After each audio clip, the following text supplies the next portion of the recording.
Andrew Green. Mr. Keating, from what I understand of your comments on Taiwan, you don't believe there will be a military confrontation in the immediate future, certainly one that doesn't involve the US. If China were to take Taiwan by force, what do you think Australia's response should be? And given what we've seen already with Hong Kong, Xinjiang, and the fortification of the South China Sea against international rulings, to quote an elder statesman, do you get the feeling that China is doing the West slowly? Look, I said to you in my remarks earlier, Taiwan is not a vital Australian interest. That is, we have no alliance with Taipei. There's no piece of paper sitting in Canberra which has an alliance with Taipei. We do not recognise it as a sovereign state. We've always seen it as part of China. And in militarily, the only military responses, which could be between Taiwan itself and China, were the United States to involve itself. I made clear earlier that ANZUS commits us to consult in the event of an attack on US forces, but not an attack by US forces. I mean, this is a very important point. So my view is Australia should not be drawn into a military engagement over Taiwan, US sponsored or otherwise. You know, now you mentioned other things there about Hong Kong, etc. Look what India has done in Kashmir. You know, they've suspended, repudiated the autonomy of Kashmir, 94% Muslims. You know, what do? Do we employ the same policies against India, the same rhetoric that we've had against China on Hong Kong? I mean, after all, Hong Kong was always part of China and Taiwan. Or is it just a sort of China-centric debate? And by the way, if you're a half an ally, notwithstanding the Russians are your best pals, you can knock off the Kashmiris and we won't say anything about it. Kim Bergman. Thank you, Mr. Keating. Kim Bergman from Asia Pacific Defence Reporter. Getting back to the AUKUS alliance, which looks like a bit of a return to the Anglosphere, what do you think the UK gets out of it, and can you see them ever coming to our rescue? Look, you know, poor old coconut head Johnson. I mean,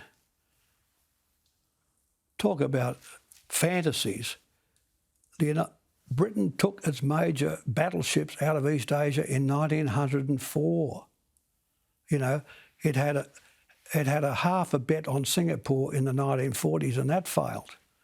Then in the 1950s, they withdrew from Asia completely. You know, the idea that the British could have any role here, any important role. I mean, the Chinese have got 63 submarines now. How long do you reckon that aircraft carrier of theirs would have lasted, you know, in a real dust-up, you know? Can Britain help us here? No. You know, the one state that was able to help us was France, and of course we've rudely turned our back upon it. And I made the point earlier, let me just make this point about the submarines. I think it's a point worth making. In my time, we built the Collins.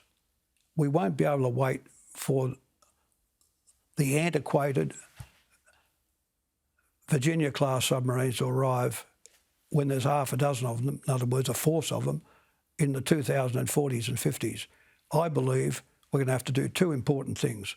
We're going to have to rapidly rebuild the Collins class, the existing submarines, but also build another class of conventional Australian submarines.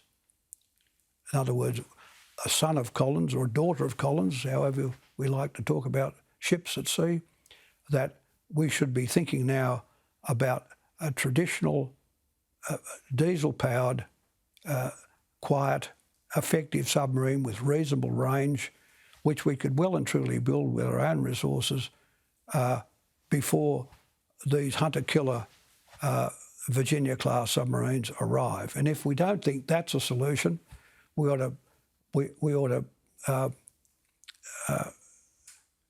this would take a bit of doing, given relations, go back to the French and say, well, look, let's have another look at your modern, low-enriched nuclear submarine, which will be the most modern in the world and not 30 years old like the Virginias or the British submarines. So the British submarines are a waste of time, in my opinion, and joining the hunt to kill. Look, our submarines, if we were to buy 8 American Virginia-class submarines, they'll simply be part of the United States force, directed by the United States. Essentially, we will be buying for the United States 8 submarines for them to use and employ, you know.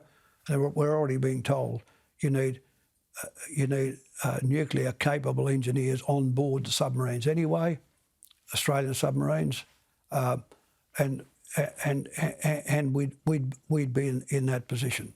So my view is that we ought to get cracking immediately on the restoration of the Collins, the existing Collins-class boats. I think we should build a new son of Collins, get onto that straight away. But if we think that's beyond us, let's get an off-the-shelf French nuclear boat, which will be the most modern of its kind.